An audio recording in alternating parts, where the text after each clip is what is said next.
오늘 말씀은 요한복음 19장 4절에서 6절 말씀입니다. 빌라도가 다시 밖에 나가 말하되 보라 이 사람을 데리고 너희에게 나오나니 이는 내가 그에게서 아무 죄도 찾지 못한 것을 너희로 알게 하려 함이로라 하더라. 이에 예수께서 가시관을 쓰고 자색 옷을 입고 나오시니 빌라도가 그들에게 말하되 보라 이 사람이로다 하매 대제사장들과 아랫사람들이 예수를 보고 소리질러 이르되 십자가에 못 박으소서 십자가에 못 박으소서 하는지라. 빌라도가 이르되 너희가 친히 데려다가 십자가에 못 박으라. 나는 그에게서 죄를 찾지 못하였노라. 아멘. 제 삶의 장바구니엔 하나님 나라가 부재했습니다. 이 말은 지난주일 채찍질 하더라는 제목의 설교 가운데 제가 나눴던 고백이었습니다. 하나님 나라는 우리의 말 속에 관념적으로 존재하는 것이 아니라 장바구니라는 실제와 우리의 생활 그 현장 속에서 바로 구체화되고 그렇게 나타납니다. 사복음서 중에 공통적으로 등장하는 예수님의 유일한 이적이 오병이어입니다. 그런데 그 이적이 굳이 어린아이의 도시락에서부터 출발했다는 것은 우리가 깊이 새겨볼 필요가 있습니다. 보리떡, 보리빵 5개와 물고기 2마리라는 바로 그 도시락은 어린아이에게 있어서 삶의 구체적인 장바구니였습니다. 그 속에 바로 하나님 나라가 임재했습니다. 자기의 권리를 내려놓고 자기 것을 나누는 그 속에 함께 살아가고 또 함께 공존해가는 미가 존재할 수 있습니다. 끊임없이 나의 이익을 극대화하고 자기 편의를 만족시키는 그런 제국의 시스템 하에서는 하나님 나라의 오병이어는 결코 나타날 수 없습니다. 만약 오늘날 예수님 당시처럼 우리 삶 가운데 또는 우리 삶의 주변에 오병이어가 나타나지 않는다면 그것은 바로 자신의 삶의 구체적인 장바구니 속에 하나님 나라가 부재했기 때문이라 그렇게 볼 수도 있겠습니다. 이런 면에서 지자체와 정부에서 지원하는 그 재난지원금을 생각해 볼 때에 단순히 그냥 얼마만큼의 공돈이 생겼네 라고 생각하는 것보다도 훨씬 더 그 이상의 의미가 있다고 볼 수 있습니다. 어떤 이의 고백처럼 이전에는 좀 더 싼 것, 또 좀 더 가성비 높은 것을 찾아서 집에서 좀 멀더라도 그렇게 다녔습니다. 이른바 맛집이라고 하면서도 가성비가 좋은 곳을 그렇게 먼 곳까지 찾아다녔고 될 수 있는 대로 집 주변에서는 그렇게 이렇게 다니지 않으려고 그랬던 부분들이 있죠. 그런데 재난지원금을 받으니까 어떻습니까? 집 주변에서밖에 쓸 수가 없습니다. 그러다 보니 그것을 들고 찾아가니 예전에는 물건과 물건 값만 보였는데 먼저 보였는데 이제는 그 속에서 일하는 우리의 주변에 있던 그 이웃들의 얼굴이 보이기 시작한다는 겁니다. 경제적인 것뿐만 아니라 환경과 기후에 있어서도 마찬가지입니다. 다른 누군가를 끊임없이 채찍질해서 그래서 그 채찍을 휘두르면서 인간 또는 우리의 이익을 극대화하는 이런 시스템에서 우리는 깊이 성찰해 볼 필요가 있습니다. 만약 우리가 이런 부분들을 생각하고 그리고 함께 공존해 가는 이런 부분을 모색하지 않는다면 아마도 얼마 있지 않아서 우리 모두가 다 공멸에 이르게 될지도 모릅니다. 더 늦기 전 지금이라도 우리는 주변의 이웃들과 그리고 환경과 더불어서 함께 공존의 방향을 모색하고 공생의 방법을 모색해 가야 할 때입니다. 지난 월요일이었습니다. 제가 말씀드렸듯이 매주 설교를 나누는 동기 모임들이 있습니다. 9명입니다.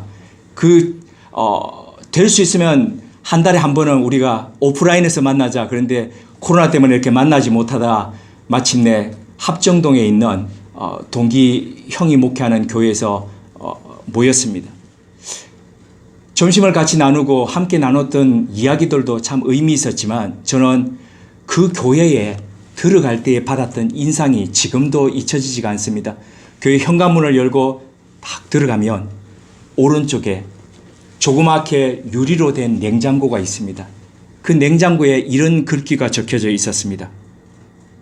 택배기사님 수고 많으십니다. 더운 날씨에 편하게 꺼내 드세요. 그 냉장고에 음료수들이 가득 차 있었고 바로 이 문구가 붙여져 있었는데 내내 그 문구가 마음속에 이렇게 파장을 일으켰습니다. 오늘 본문으로 들어가겠습니다. 흥분해 있던 유대인 무리를 진정시키고 그들의 환심을 사기 위해 빌라도는 예수님을 채찍질했습니다. 단순히 채찍질한 것만 아니라 가시관을 만들어 머리에서부터 찍어 눌러 씌웠고 자색옷을 입혀서 손바닥으로 내치면서 조롱하고 모욕하기에 이르렀습니다. 한편으로 보면 빌라도는 예수님을 구명하려는 듯 보였지만 또 다른 한편으로는 자신의 정치적 계산에 의해서 행동하는 바로 그런 유의 사람이었습니다. 그런 면에서 보자면 빌라도는 영락없는 세속 정치인의 전형이었습니다. 4절은 빌라도가 예수님에게 고난을 가한 뒤 관정 밖에서 소리치는 유대인들에게 다시 나아가서 그들을 만나는 장면으로 시작하고 있습니다.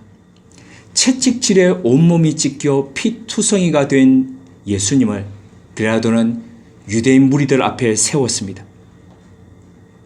제대로 서는 것조차도 버거웠던 그 예수님을 그들 앞에 세우며 빌라도는 이 사람에게 내가 당신들이 말하는 그런 유의 죽일 죄를 찾지 못했다라고 말하면서 그 다음 이어서 이런 말을 했습니다.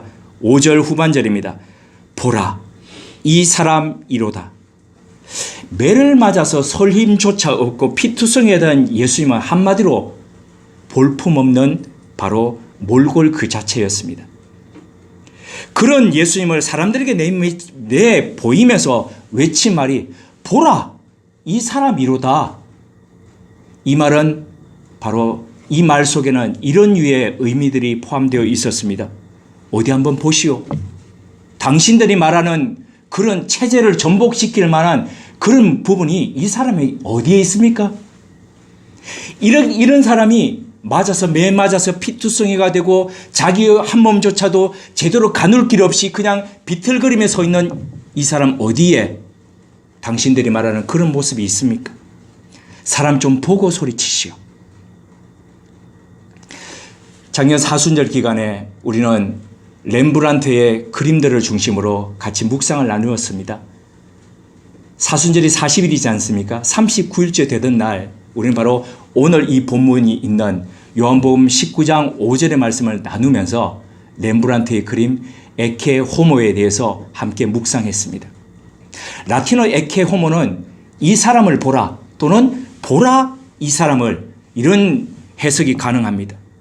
렘브란트는 이 내용을 작품화하면서 여러 많은 기법 중에서 판화 기법인 에칭, 그러니까 이렇게 그 동판을 부식시키면서 하는 그런 판화 기법을 가지고 작품을 만들었습니다.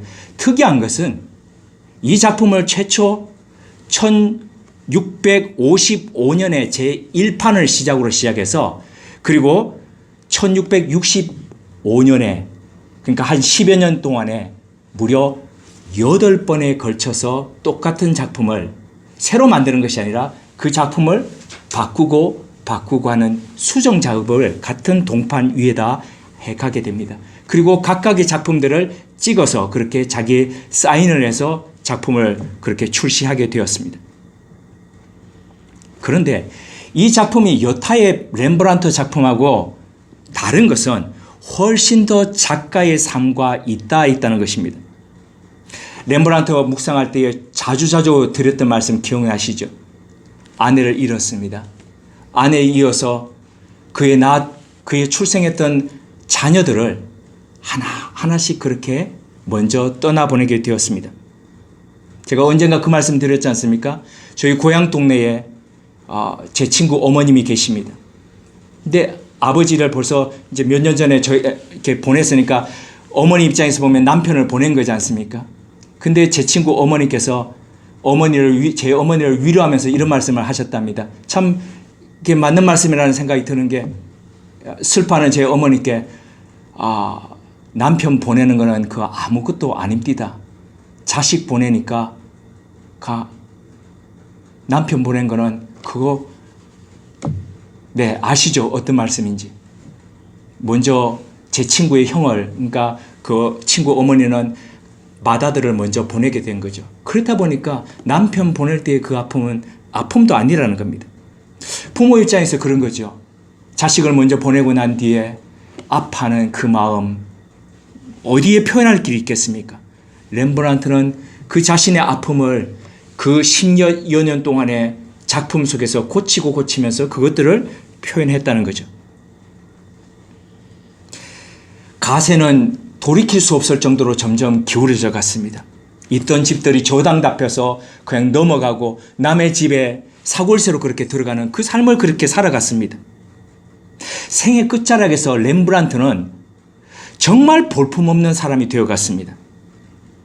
그 암스테르담에서 거장으로 이름나면서 막대한 부를 챙기면서 우리말로 표현하자면 우리 지금 삶으로 표현하자면 강남에 그냥 노란자 땅에 그냥 저택을 짓고 그렇게 살아가던 사람이 다 넘기고 그냥 외곽지에 변두리에 그렇게 지금으로 말하자면 서울에 지금은 달라졌지만 예전 마무리 같은 경우에는 그냥 공동묘지가 그냥 즐비한 곳이지 않습니까?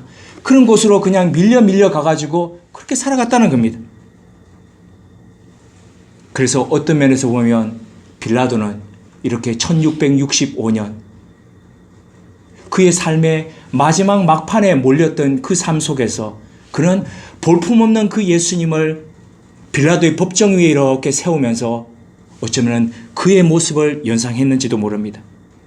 그렇다면 생애 실패 같은 그 몰락과 더불어 모든 것이 부정당하는 빌라도의 법정에서 초라한 에케 호모의 이 모습 속에서 빌라도의 그 더불어 있는 그 모습 속에서 렘브란트는 무엇을 보았을까요? 보통 1판을 찍고 난 뒤에 재판을 찍고 또 3판, 4판 이어서 이렇게 찍는다면 같은 작품을 이렇게 한다면은 우리는 어떻습니까? 판이 연속해서 거듭나 갈수록 더 세밀하고 더 정교하게 갈 수밖에 없습니다.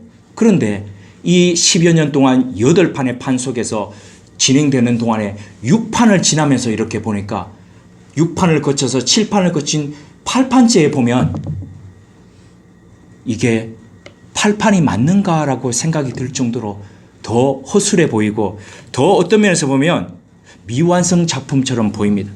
그러면 한번 비교해서 이렇게 보십시오. 6판과 8판이 어떻게 다르게 되는가? 구체적으로 보면 작품 하단부에 이 정면부에서 지운 흔적이 뚜렷한데 어디가 지운 흔적이 뚜렷하냐 하면 예수님이 서 있는 그 재판정 아랫부분 관중석, 그러니까 초반에 6판에 보면은 거기에 유대인 무리들이 군중으로 이루어 있습니다. 근데 그것들을 다 지웠다는 거죠. 그래서 이 지운 부분 하단 부분에 커다란 구멍이 2개가 나타나 있습니다. 그 구멍 가운데 보면 자세히 확대해서 이렇게 타블렛 같은 걸로 이렇게 확대해서 쭉 보면 안에 굉장히 무섭게 생긴 듯한 한 사람이 이렇게 노려보는 장면들이 있습니다. 어떤 이들은 이것이 그리스 신화에서 등장하는 바로 죽음의 강과 지하의 신을 의미하는 하데스를 의미한다라고 얘기하고 또 어떤 사람은 아니다. 그러니까 왜 우리 지구를 이렇게 짊어지고 있는 그 그리스 신화에 보면 아틀라스 나오지 않습니까?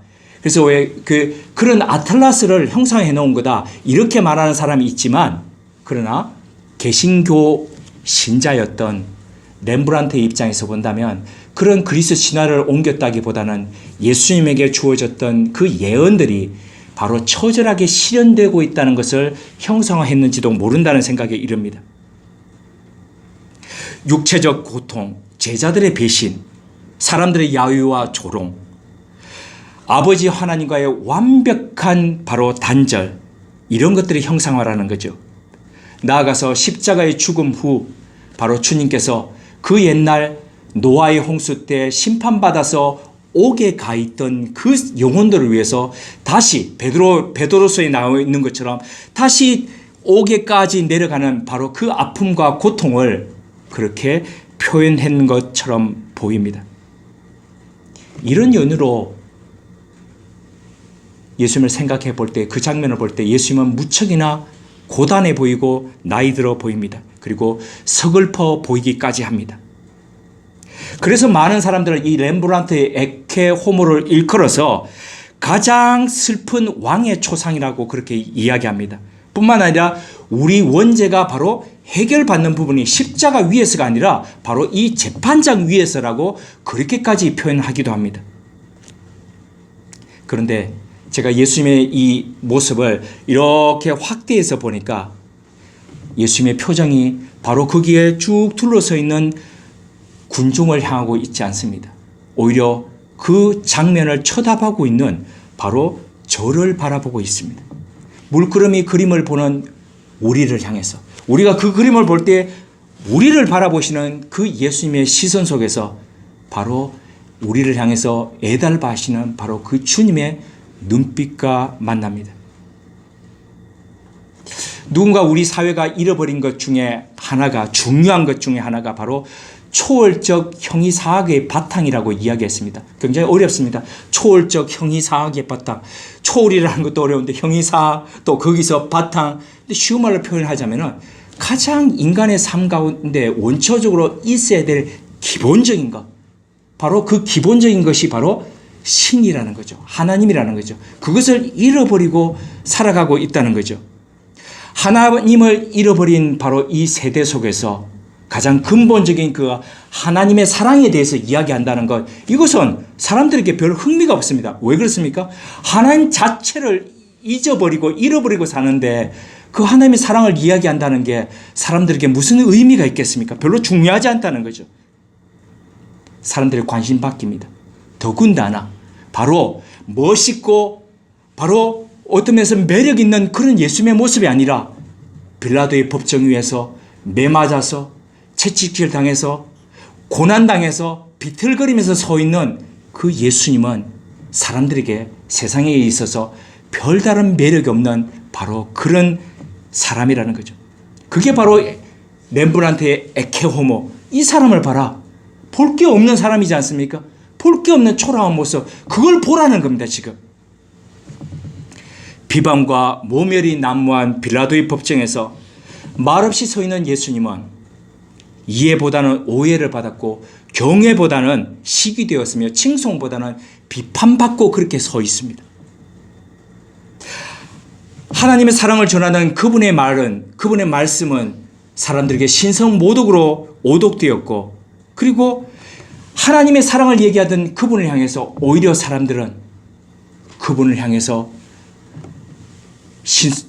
바로 처단하기에 그렇게 이르렀습니다. 하지만 그 속에서도 하나님의 사랑을 말하던 그분의 사랑은 흔들리지 않았습니다. 그것은 바로 그분이 말로 하나님의 사랑을 이야기하고 전했던 것이 아니라 그분의 온 생을 다해서, 그분의 눈빛을 다해서, 그분의 온기나는 손으로 하나님의 말씀을, 하나님의 사랑을 그렇게 보여줬기 때문일 겁니다. 모함하면서 죽이려는 그 사람들도 어떤 면에서 보면, 예수님 입장에서 보면 그들도 구원해야 될, 그들도 구원받아야 될 사람들이었습니다. 주면 바로 그 사랑, 죽음보다도 더 강하다고 할 수 있는 그 사랑 때문에 당신 자신이 그렇게 죽어갔습니다. 그렇지만 오늘날 우리의 사랑은 주님의 사랑처럼 그렇게 강하지 않습니다. 우리는 끝끝내 그 사랑을 견디면서 그 사랑으로 사랑하는 것이 아니라 쉬운 방법을 꺼냅니다. 마치 베드로처럼 우리 허리춤에 찼던 칼을 휘둘러서 우리가 몇 번 용서할까요? 형제가 잘못했다면 몇 번 용서할까요? 3번 정도 하면 잘한다 그러지 않습니까? 그 7번에 70번이라도 엄청나죠? 그런데 어떻습니까? 그 가기 전에 우리는 벌써 우리 허리춤에 칼을 휘두릅니다.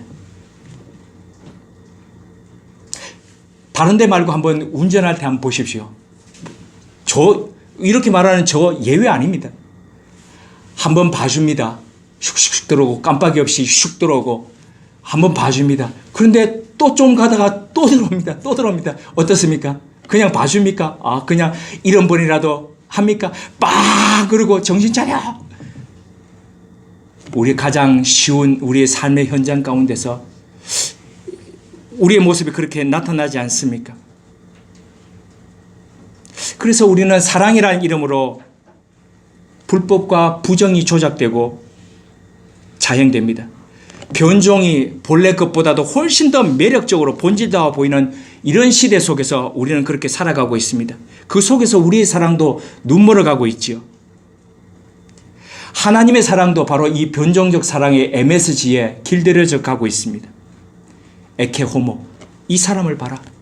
매력적이고 아주 그럴듯한 그런 표정으로 서 있는 것이 아니라 가장 나약하고 가장 초라하고 가장 볼품없는 모습으로 서 있는 바로 그 속에서 우리는 가장 하나님다운 사랑의 모습을 만나게 됩니다. 궁극적으로 우리가 나아가야 될 그 사랑, 우리의 좌표를 볼품없는 그 사랑 속에서 발견하게 됩니다. 이 땅 그 누구도 기대하지 못했던 모습으로 오셨던 예수님. 자기 땅에 오셨지만 자기 백성들조차도 거부하고 영접지 않았던 바로 그 예수님.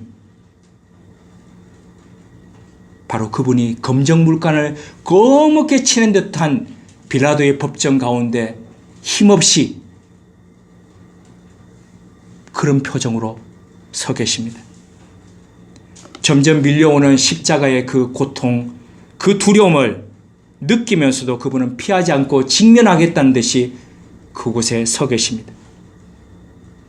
렘브란트의 에케 호모 이 작품 속에 2000년 전 부당하게 재판받고 서 계셨던 바로 주님, 그 주님을 그렇게 몰아갔던 빌라도의 그 법정을 우리는 바라봅니다. 그리고 오염된 신앙으로 정의를 억압하던 렘브란트 시대의 바로 그 법정도 우리는 봅니다. 나아가서 하나님을 대신한 종교 권력 뿐만 아니라 권력을 찾아서 분화방처럼 그렇게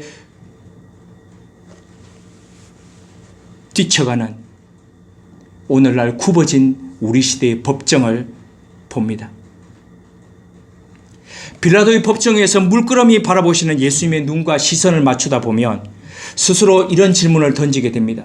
나는 저 그림 속, 저 무대 속 어느 부분에서 어떤 모습으로 서 있을까? 한번 그림 보시면서 한번 생각해 보시고 물어보시면 좋겠습니다. 렘브란트 이외에도 이 에케 호모라는 제목으로 작품을 남겼던 많은 화가들이 있었습니다. 그 중에서도 이탈리아 화가 도미니코 페티의 에케 호모가 있습니다. 그의 그림도 한번 나중에 그 영상이 나올 때 그렇게 한번 보시면 좋겠습니다. 그 그림은 렘브란트의 것과는 참 사뭇 다른 초상화 타입입니다. 렘브란트는 그냥 풍경화적으로 이렇게 먼 풍경처럼 이렇게 그렸다면 하나의 인물을 확대한 초상화처럼 그렇게 에케 호모를 그렸습니다. 빌라도가 에케 호모, 이 사람 봐라. 아마도 빌라도가 그 당시에 헬라어를 얘기하지 않고 로마의 공식적인 언어가 라틴어였기 때문에 이렇게 라틴어로 에케 호모 이렇게 말했을 가능성이 많습니다. 그렇게 얘기했을 때에 고개를 떨군 채 이렇게 서 계시던 바로 그 예수의 모습이 페티의 작품 가운데 드러납니다. 이 페티의 작품에 대중이 주목하지 않을 때에 하나님은 한 사람을 그 페티의 그림 앞에 무릎 꿇게 하셨습니다. 그를 통해서 교회의 역사를 새롭게 하셨습니다. 그가 바로 페티가 세상을 떠난 지 100여 년 뒤에 바로 그 그림 앞에 섰던 19살의 청년 진젠도르프였습니다. 그는 개신교 신앙 때문에 핍박을 받아서 그것으로 인해서 신앙의 자유를 찾아서 독일에서부터 오스트리아로 그렇게 이주했던 귀족 집안의 자제였습니다. 진젠도르프는 그림의 맨 아래쪽에 이 페티의 그림에 보면 맨 아래쪽에 라틴어 문구가 이렇게 새겨져 있습니다. 에고 프레테 핵 파수스툼 두 베로 퀴드 페시티 프로메. 나는 너를 위해서 이런 것들을 주었다. 그런데 너는 나를 위해서 뭘 해주느냐. 이 문구 앞에서 그는 자신을 자신의 것으로 볼 수 없다는 바로 그 생각에 이르게 됩니다. 그리고 자신이 누구 것인지, 자신을 얻기 위해서 주님께서 어떤 값을 치르셨는지 자문하게 됩니다. 그리고 그 이후 바로 그 예수님께 자신을 온전히, 자신의 생을 온전히 드리겠다고 결단하고 그 헌신의 삶을 살아갑니다. 생태적으로 백작이었습니다. 돈 주고 자기를 사는 것이 아니라 생태적으로 아버지 때부터 해서 백작이었기 때문에 자신도 백작으로서 그렇게 살아가면서 누릴 수 있는 많은 권리들, 대저택, 바로 그런 그러니까 영지 이런 것들이 있었습니다. 하지만 안온하고 화로운 그 삶을 그는 그리스도를 위해 모두 내려놓았습니다. 자기 소유의 저택도 예배와 모임을 위해서 그는 내어놓았습니다. 종교의 자유를 찾아서 체코에서부터 이동했던 이 모르비안 교도들, 이 교도들이 몇 년 전에 제가 그 얀 후스에 대해서 말씀을 드렸죠. 후스라는 게 그 체코 말로 거위라는 뜻 아닙니까? 그런데 루터 이전에 종교개혁을 일으켰던 체코의 사람입니다. 그래서 지금도 체코에 가시면은 그 옛날에 그러니까 종교개혁했던 그 예배당의 모습들이 쭉 있는데요. 성가대석이 특이한 거는 우리는 지금 성가대석들이 보통 예배당 가면 어디에 있습니까? 설교당 오른쪽이나 왼쪽 이렇게 있지 않습니까? 거기는 2층 위쪽 뒤에 있습니다. 그래서 그 이유가 바로 하나님을 향해서 모두가 다 올려드려야 된다는 거죠. 집중받는 것은 성가대원이 아니라 바로 하나님이어야 된다. 이런 그게 야누스의 그런 철학들이 들어있는 겁니다. 근데 바로 그 속에서 야누스는 종교개혁을 루터 이전에 하다가 그렇게 처형되었지 않습니까? 그 후예들이 정말 열정적으로 그리스도를 위해서 살아가던 헌신하던 사람, 그 사람들이 바로 모르비안 교도들이거든요. 바로 그러니까 진젠도르프는 그 사람들을, 오갈 데 없는 그 사람들을 자기 영지였던 헤론 후르트로 피신하게 해서 그곳에서 살게 했습니다. 그리고 그들과 더불어서 모르비안 형제회를 만들었습니다. 그리고 본격적인 경건주의 운동을 독일에서부터 일으켜갔습니다. 그 모르비안 운동과 더불어서 독일의 할레 대학, 그 할레 대학에서부터 일어났던 바로 그 운동이 근대 선교 운동이 되었습니다. 그 불이 바로 1832년 7월 이 할레 대학을 졸업했던 청년, 바로 한국 최초의 선교사였던 칼 귀출라프를 조선의 서해안에 도달하게 하는 바로 그 시발점이요 원동력이 되었습니다. 이처럼 모르비안 교도들은 하나님 앞에서 누구보다도 더 헌신적이었습니다. 하지만 그 시대 속에서 같은 개신 교도들이었지만 그 어느 누구에게도 환영받지 못했습니다. 영접받지 못했습니다. 인정받지 못했습니다. 당연히 동시대의 옥스퍼드 출신의 존 웨슬리, 우리 요한 웨슬레라고 하는 존 웨슬리에게도 마찬가지였습니다. 그가 1729년 미국에 선교를 갔다가 엄청난 좌절과 실패를 맛보고 영국으로 가는 배 위에 몸을 싣게 됩니다. 그런데 얼마 가지 않아서 완전히 급한 풍랑을 만나게 됩니다. 배가 전복되고 부서질 것 같은, 난파될 것 같은 그 어려움 속에서 그런 두려움에 떨면서 주저주저하면서 부르짖게 됩니다. 수많은 사람들이 그런 과정 속에서 배 한켠에서 어떤 한 무리의 사람들이 둘러앉아서 아주 평화롭게 찬송하는 모습을 보게 됩니다. 그 사람들이 바로 모르비안 교도들이었습니다. 요한 웨슬레는 그 모습을 보면서 충격을 받았습니다. 그 사람들이 물었습니다. 이 사람들이 다 이렇게 다 난리들인데 당신들은 어떻게 이럴 수가 있는가? 그때 그 모르비안 교도들이 요한 웨슬레, 존 웨슬리에게 이렇게 얘기했습니다. 이제 곧 있으면 우리를 사랑하는 주님의 얼굴을 뵐 건데 이게 뭐가 두렵습니까? 환영할 일이죠. 그 말 속에 말을 들으면서 존 웨슬리는 자기가 예수 그리스도를 제대로 만나지 못했다는 것, 제대로 믿지 못했다는 것, 제대로 거듭나지 못했다는 것을 깨닫게 됩니다. 그리고 영국으로 돌아와서 영적 고민 속에서, 갈증 속에서 보내던 어느 날 1738년 바로 우리와 같은 이 5월, 그 5월에 런던 올더스 게이트에서 있는 모르비안 교도들의 집회에 참여하게 됩니다. 거기서 새롭게 성령님을 체험하면서 거듭나는 그런 일을 겪게 됩니다. 그것이 바로 영국 신앙을 문드러져 가던, 부패돼 가던 영국 사회와 영국 교회와 영국 신앙들을 새롭게 해가는 경건운동의 바로 그 옥스포드 운동의 시발점이 되었습니다. 그리고 감리교가 탄생하는 순간이었습니다.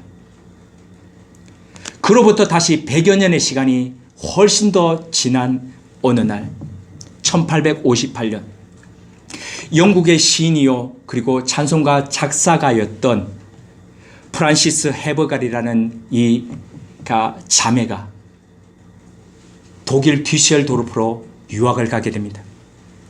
그리고 친구와 더불어서 그곳에서 그 옛날 진젠도르프가 보았던 도메니코 페티의 그림 에케 호모 앞에 서게 됩니다. 그리고 그 문구를 읽게 됩니다. 그 작품을 보는 순간 헤버갈은 온몸에 힘이 쫙 빠지는 듯이 그 앞에서 주저앉았다고 합니다. 그리고 주님의 그 눈길이 이렇게 자신을 내려다보는 그것을 느끼게 됩니다. 그때 그녀의 머릿속에 물 흐르듯이 스쳐 지나가는 이 식구가 있었습니다. 종이를 꺼내서 바로 그곳에서 쭉 적어가게 됩니다. 그것이 바로 우리가 알고 있는 우리의 찬송가 311장 바로 그 찬송가의 가사가 되었습니다. 그 1절을 제가 읽어드리겠습니다. 내 너를 위하여 몸버려 피 흘려 내 죄를 속하여 살 길을 주었다. 널 위해 몸을 주건만 너 무엇 주느냐. 널 위해 몸을 주건만 너 무엇 주느냐. 에케 호모. 이 사람을 보라라고 빌라도가 외칠 때 그 앞에 서 있던 나사렛 청년 예수는 초라했고 볼품없었습니다. 곧 쓰러질 듯이 서 있던 바로 그의 몰골 어디에도 우리가 흠모하고 우리가 찬양하고 우리가 따를 만한 그런 아무런 근거와 아무런 조건이 보이지 않았습니다. 더군다나 중세의 가을이라고 별칭되었던 14세기에서 16세기에 일어났던 운동 르네상스나 아니면 그 뒤를 이어서 일어났던 문해부흥 운동이 뒤에 일어났던 바로 인간의 내면을 밝힌다는 인라인먼트하는 바로 그 계몽주의 운동, 이 속에 이런 영향으로 사람들의 눈과 귀는 사람을 바라보고 세상을 바라보고 자연을 바라보는 모든 이런 것들이 바뀌게 되었습니다. 달라졌습니다. 나아가서 이성과 과학적 사고로 생각하고 합리적인 것만을 받아들이겠다고 하는 신을 상실한 시대 가운데서 더 이상 볼품없는 나사렛 예수는 매력적이지 않았습니다. 하지만 그런 속에서도 이런 운동들, 이런 사조가 끊임없이 흘러져 내오고 쏟아져 오는 이 속에서도 바로 그 볼품없는 에케 호모의 예수 속에서 이분이 나의 주요, 이분이 나의 구세주요, 이렇게 고백하는 사람들이 시대마다 사회마다 그렇게 생겨났습니다. 그 결과 바로 그 예수로 인해서 변화받았던 사람들이 시대의 어두움을 밝혀줬고 바로 그 사람들에 인해서 그 사회가 정화되어 갔습니다. 하나님은 계몽주의 바로 그 시절 한 사람 도메니코 페티의 손길을 통해서 에케 호모의 예수님을 화폭에 담았습니다. 그리고 그 한 장의 그림 앞에 진젠도르프를 세우셔서 그로 인해서 경건주의 운동을 일으켜 가게 하셨습니다. 그리고 그 뿌리에서 요한 웨슬레를 일으켜서 영국을 변화시키셨고 그 변화시켰던 바로 그 속에서부터 오늘날 우리가 믿는 이곳까지 복음이 전해오게 하셨습니다. 이게 사람의 생각과 계획 덕분일까요? 천만입니다. 자기 바로 앞에 것도 잘 모르고 준비치 못하는 사람인데 어떻게 100년 또는 1000년 그 이상의 일들을 계획하고 준비하고 쭉 줄기차게 이렇게 끌고 갈 수 있겠습니까? 아닙니다. 바로 그 시대마다 그 사회마다 그 사람들 속에 역사하셨던 성령 하나님 덕분입니다. 굴곡진 그 시대 속에 사람들 속에 역사하셨고 그 사람들을 움직이셨고 변화시키셨던 성령 하나님 덕분에 가능한 일이었습니다. 성령님께서 사람들 속에 생명을 불어넣으셔서 숨쉬게 하시고 힘있게 사람들 속에 역사하셨습니다. 지금 미국은 얼마 전부터 시작해서 사람들이 이런 플랜카드를 들고 항의하고 시위하고 있습니다. 숨쉬게 하라고. 숨쉬게 하라고. 시대마다 숨이 턱턱 막혀 죽게 하는 그런 일들이 질비했습니다. 그 속에서 성령님은 사람들 속에 들어오셔서 숨쉬게 하셨고 숨 트이게 하셨고 사회가 그렇게 일어나도록 하셨습니다. 신의 부재의 시대, 더군다나 이 전염병의 시기에 어느 누가 우리의 행위를 아름답게 보겠습니까? 날씨가 더운데 이 안에서 마스크 끼고 한숨 쉬고 한숨 내기도 버거운 이런 모습으로 예배 드리는 것이 얼마나 어리석어 보이고 인생 낭비처럼 보이겠습니까? 하지만 이 초라한 속에, 이 초라한 에케 호모 속에 역사하시는 성령님이 계십니다. 그 성령님이 바로 믿는 사람들 속에 임재하신 날을 기념하는 오늘 성령 강림 주일, 급하고 강한 바람처럼 임재하셨던 성령님께서 우리 속에도 동일하게 그렇게 역사하시기를 구합니다. 성령님께서 제일 처음에 어떤 모양으로 임하셨습니까? 불의 혀 모양으로 임하셨습니다. 지난 월요일 다 모임을 마치고 남자들만 모였는데 얼마나 그렇게 말들을 많이 하는지 제가 좀 3시부터 일어나서 가려고 하는데 계속 좀 더 하다가 5시까지 얘기를 했습니다. 그러더니 자기들도 겸연쩍었는지 11시에 모여서 5시까지 그렇게 막 열심히 얘기하다가 나오는데 교회 마당에서 이렇게 얘기합니다. 야, 우리가 어떻게 이렇게 말을 많이 하는지. 그래서 제가 이렇게 얘기했습니다. 성령님이 무슨 모양으로 임했냐고. 불의 혀 모양으로 그러더라고요. 그래, 불의 혀 모양으로. 성령님이 다른 모양으로 임할 수 있는데 웬만했으면 그렇게 혀 모양으로 임하셨겠냐고. 성령님은 그렇게 혀 모양으로 임하셔서 우리의 언어를 바꾸십니다. 우리의 언어를 바꾸셔서 사람과 사람이 소통하게 하시고 막힌 담을 허시고 사람과 사람이 화해하도록 그 장으로 이끄신다는 거죠. 이 성령님의 허무시고 소통케 하신 역사가 우리 가족 가운데, 우리 집안 가운데, 우리 교회 가운데 있기를 구합니다. 칼 라너와 더불어서 이 칼 라너라는 사람이 저도 참 어렵습니다. 너무너무 어려운데 나중에 한번 나눌 일이 있을 것 같습니다. 이 사람과 더불어서 20세기에 가장 뛰어난 신학자로 이끌어지는 사람이 있습니다. 그 사람이 바로 한스 퀼입니다.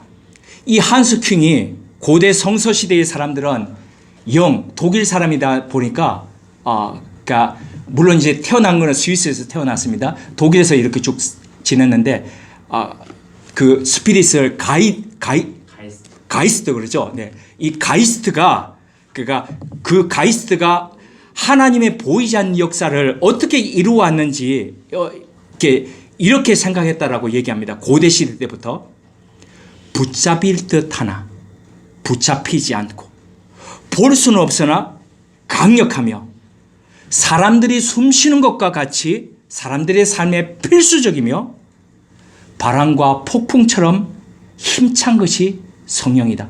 이렇게 성서시대 때부터 이 가이스트를 이해했다는 겁니다. 성령님의 이런 역사는 창조적으로 일어나는 것 같습니다. 맞습니까? 맞습니다. 그런데 모든 경우에 창조적이지 않습니다. 어떤 경우는 어떻습니까? 파괴적입니다. 우리 속에 부수어야 할 것들을 위해서 파괴적으로 부수기도 하십니다.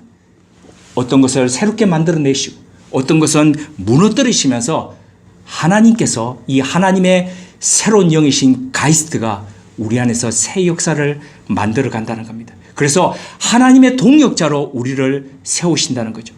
모세에게 찾아가셔서 아무것도 할 수 없다고 하는 그 목동을 하나님은 하나님의 동역자로 세우셨습니다. 사사기 속의 사사들을 찾아가셔서 아주 평범했던 그 사람들을 하나님의 영으로 감동시키셔서 그 시대의 문제를 해결하는 사람으로 세우셨습니다. 왕들에게 임하셔서 하나님의 영을 부어주셔서 그 시대를 개혁하게 만드셨습니다. 선지자들에게 들어가셔서 하나님의 진정한 본뜻이 무엇인지, 하나님께서 어떤 마음으로 세상을 바라보고 계신지 하나님의 마음을 전달하셨습니다. 그리고 사도들에게, 신약에 오면 사도들에게 들어가시고 제자들에게 역사하셔서 그들의 언어를 바꾸시고 그들의 마음을 바꾸시고 생각을 바꾸셔서 하나님의 임재가, 하나님의 영이 활동하는 자리로 그곳들을 그렇게 변화시켜 가셨습니다. 그 성령님께서 바로 우리 삶 가운데서도 그렇게 침투해 오기를 구합니다. 꺾이고 초라해진 삶을 마치고 마침내 생의 기쁨을 찾았던 한 사람이 이렇게 고백했습니다. 시간이 너무 아까워. 예전에 몰랐는데 꺾이고 실패했던 삶을 겪고 난 뒤에 다시 삶 앞에 서니까 시간이 너무 아깝다는 겁니다. 그렇습니다. 시간이 아깝습니다. 이렇게 윤기 나고 빛이 나는 20대 금방 30대 됩니다. 20까지 밑에 리얼이 되죠. 그 다음부터 어떻게 됩니까? 더 이상 나이를 말하는 것 속에 리얼은 존재하지 않습니다. 니은이 등장합니다. 30, 40, 50 그죠? 리얼은 오지 않습니다. 장년은 어떻게 해요? 금방 노년에 이르게 됩니다. 너무 시간이 없습니다. 금방 지나갑니다. 이거 다 가기 전에 우리 단 한 번이라도 하나님의 영에 감동된다는 것이 이런 거구나. 우리 한번 이거 맛봐야 되지 않겠습니까? 하나님의 영은 살리는 영이라 그랬습니다.